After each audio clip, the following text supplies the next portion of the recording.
നമസ്കാരം, news prime മലയാളത്തിലേക്ക് സ്വാഗതം. ദക്ഷിണേന്ത്യയിൽ BJPക്ക് സ്കോപ്പുള്ള ഒരേ ഒരു സംസ്ഥാനം കർണാടകയാണ്. യെദ്യൂരപ്പയിലൂടെ BJP ആദ്യമായി ദക്ഷിണേന്ത്യയിൽ അവരുടെ വരവറിയിച്ച ഒരു സംസ്ഥാനം. എന്നാൽ BJPയുടെ ഏറ്റവും ശക്തമായിട്ടുള്ള കാലഘട്ടമാണിത്.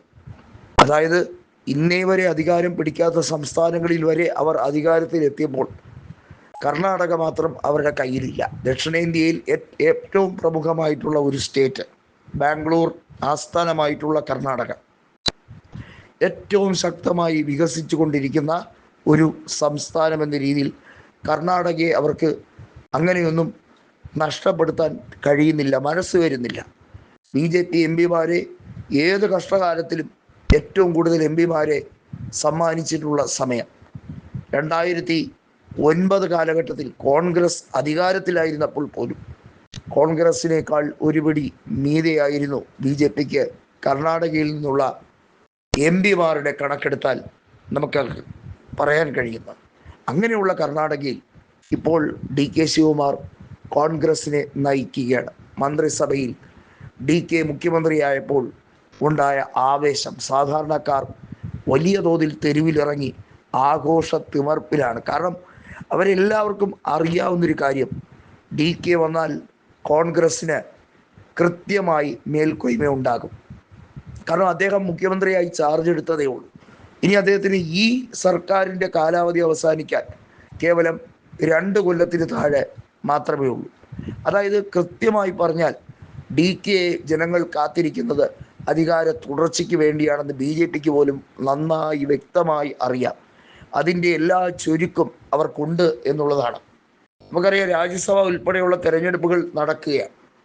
വലിയ തോതിലുള്ള അട്ടിമറിയൊന്നും നടത്താതിരിക്കാൻ ബോധപൂർവം BJP ശ്രമിക്കുകയാണ്. കാരണം ജയിക്കാൻ കഴിയുന്ന സീറ്റുകളിൽ മാത്രമേ അവർ സ്ഥാനാർത്ഥികളെ നിർത്തുന്നുള്ളൂ.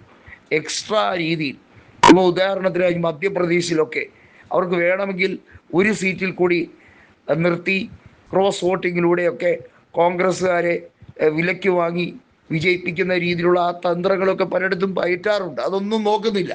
കാരണം DKയുടെ പ്രതാപകാലമാണ് ഇപ്പോൾ എന്ന് തിരിച്ചറിവുള്ള നേതാക്കൾ തന്നെയാണ് കർണാടകയിലുള്ളത്. കർണാടകയിൽ ഇനി DKയുടെ ഏറ്റവും ശക്തമായ വാശിയേറിയ പ്രവർത്തന രീതികളായിരിക്കും. യുവാക്കളെ അദ്ദേഹം കയ്യിലെടുത്തു. ഫ്രീ ബസ് സർവീസ് ഉൾപ്പെടെയുള്ള ജനക്ഷേമകരമായിട്ടുള്ള പ്രധാന പരിപാടികൾ അദ്ദേഹം ആവിഷ്കരിച്ചു. ബാംഗ്ലൂരിലെ ഗതാഗത കുരുക്ക് എങ്ങനെയൊക്കെ ഘട്ടം ഘട്ടമായി അതിനെ കുരുക്കഴിക്കാം എന്നുള്ളതിൻ്റെ നിർദ്ദേശം അദ്ദേഹം മുന്നോട്ട് വയ്ക്കുകയാണ്. അദ്ദേഹം അതുകൊണ്ട് തന്നെ ആ കാര്യങ്ങളിലൊക്കെ വളരെ വിജയകരമായി കാര്യങ്ങൾ തീരുമാനിപ്പിച്ച് അത് നടപ്പിലാക്കാൻ അദ്ദേഹം സശ്രദ്ധാപൂർവം നടപടികൾ എടുക്കും എന്നുള്ളതാണ്. ഒരു പ്രധാനപ്പെട്ട ചോദ്യം അദ്ദേഹത്തിനോട് മാധ്യമങ്ങൾ ചോദിച്ചത്, അദ്ദേഹം എന്തുകൊണ്ടാണ് കൃത്യമായി റിലീജിയസ് ആയിട്ടുള്ള രീതിയിൽ, മതപരമായിട്ട് തന്നെ അദ്ദേഹം കൂടുതൽ, അദ്ദേഹത്തിൻ്റെ വേഷവിധാനത്തിലായിരുന്നാലും അദ്ദേഹത്തിൻ്റെ രീതികളിലായിരുന്നാലും അദ്ദേഹം കൂടുതൽ ഹൈന്ദവ അനുഷ്ഠാനങ്ങളെല്ലാം പാലിക്കുന്നുമുണ്ട്. അതേസമയം അദ്ദേഹം ശക്തനായൊരു മതേതരവാദിയുമാണ്. ഇതാണ് BJP ഏറ്റവും കൂടുതൽ ഭയപ്പെടുത്തുന്നത്. BJPക്ക് ഒരിക്കലും ഹിന്ദുയിസം എന്ന് പറഞ്ഞുകൊണ്ട്, ഹിന്ദുത്വ എന്ന് പറഞ്ഞുകൊണ്ട് കർണാടകയിൽ വോട്ട് പിടിക്കാൻ ഇനി കഴിയില്ല. സിദ്ധരാമയ്യ മുഖ്യമന്ത്രി ആയതുകൊണ്ട് തന്നെ ആ രീതിയിൽ ഇനി BJPക്ക് വോട്ടുകൾ സ്വാംശീകരിക്കാൻ കഴിയില്ല എന്നതാണ് അവരെ ഏറ്റവും കൂടുതൽ അലട്ടുന്ന ഒരു കാര്യം.